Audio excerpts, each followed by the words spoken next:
About 6'6". I'm going to try a little fly and talk video here. A little different. Sorry, no music. You have to listen to me instead. But I've been trying to get some flight footage, and I've been just kind of smashing up quads instead of flying, and so I figured let me try and walk and fly at the same time. Not walk and fly. Talk and fly. And see if that makes me kind of slow down, chill out a little bit, and get some clean flights out of these packs. So, exciting things for me. This little experiment where I compared the 3mm frame with the 2mm frame, and looking at the logs, specifically looking at the noise in the 2 versus 3, and I was shocked. I was absolutely blown away how much less noise there was on the 3mm frame, to the point where I'm like super excited about cutting some more frames in 3mm, and look at that. Specifically cutting some of these little 115s in the 3mm. And with the question of like, where's the trade-off balance?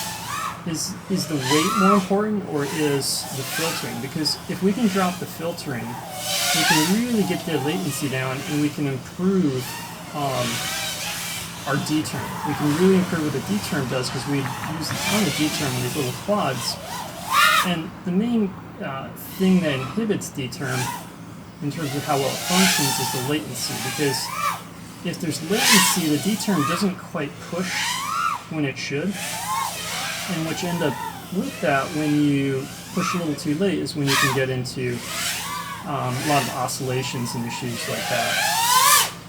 And so the idea here is, well, if we can turn the filters way down and get much less latency on the D-term, we can have much better prop lock handling.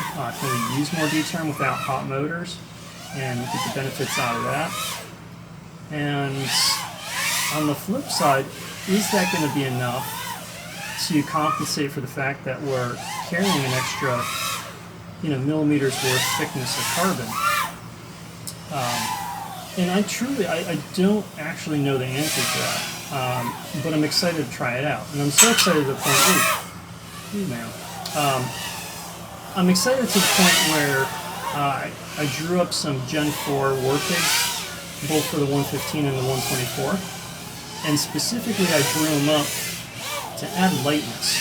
And the point of adding lightness is to basically try and minimize the downside of going to the 3mm frame. I'm trying to run this fence line here.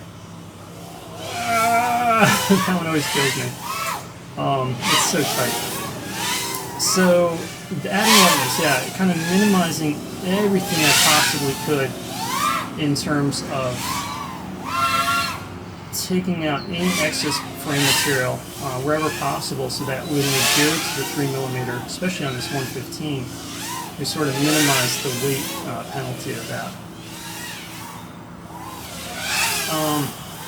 I hope it works. I mean, well, I do and I don't. I hope it works to get us a quad that still flies well. This battery kind of went out early. Look at that. Only 342. Maybe I'll even try and change the battery. Let me do that. So let's pop a new battery in here. Sorry about the, what are you looking at? You're looking at like sky. That's good enough. You can look at sky for a little while.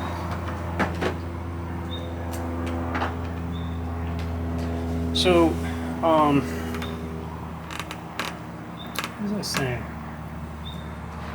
It's never good when you lose your train of thought.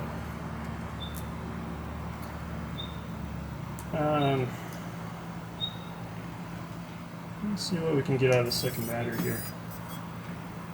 Throw this one down. That was pretty good. I got through that pack without crashing, so that's kind of nice. Yeah, so I've drawn up these frames, the 115 and the 124, and specifically I want to fly them on the 3mm and see, how much that weight penalty really affects the flight characteristic versus you know, if we can get that latency down, how much more aggressive can we be with the tune and the filters and stuff like that? And does that pay, you know, meaningful dividends in how the quad performs? So this is a 115 I'm flying. It's got the 1103 LDARC motors, and you can see that, you know, there's a little prop lock there. It's not bad, but the more you push that latency down, the D-term will be able to push back on that prop wash when it's supposed to, and it's not going to get into that little oscillation. It's the latency that causes the oscillation, obviously in addition to the air turbulence itself. But so with that, I took the frames and I went and looked at everything where I could cut weight, and I did that. And hopefully they still fly. Hopefully it doesn't like bring in any weird harmonics. I feel like I'm running out of things to say, which is unfortunate. Because I'm not crashing and I want to include both of these flight footage. I've been trying to fly and do my usual, like, kind of give you some music. And I find that I just, like, when I'm super focused on flying, I just try too hard, and I just crash the heck out of the quads all the time. And just end up going through a lot of props and not really getting any good footage. And then as soon as I'm done the recording, I'll, like, you know, have a flight that's totally fine. Maybe it's not spectacular, but it's like not just a bunch of crashes.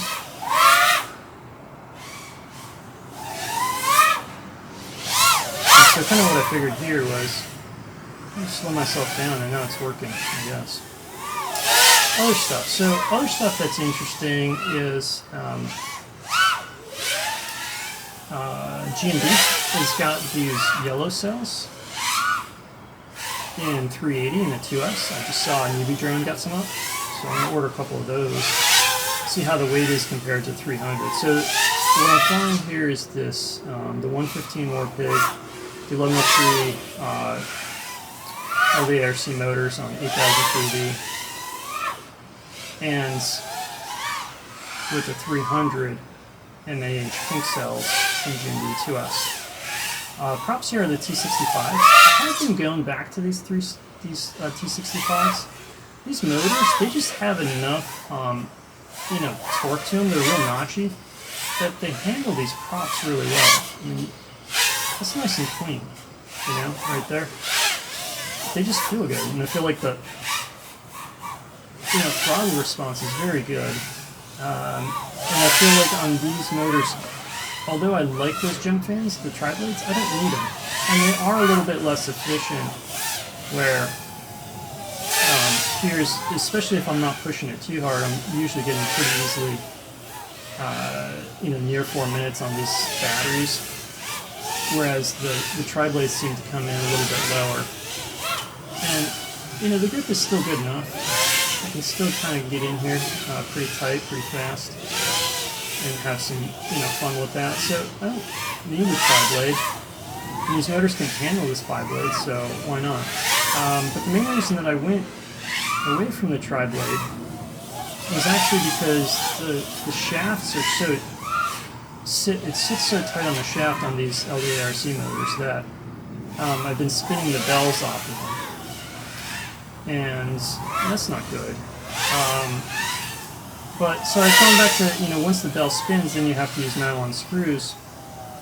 And once that happens, it's like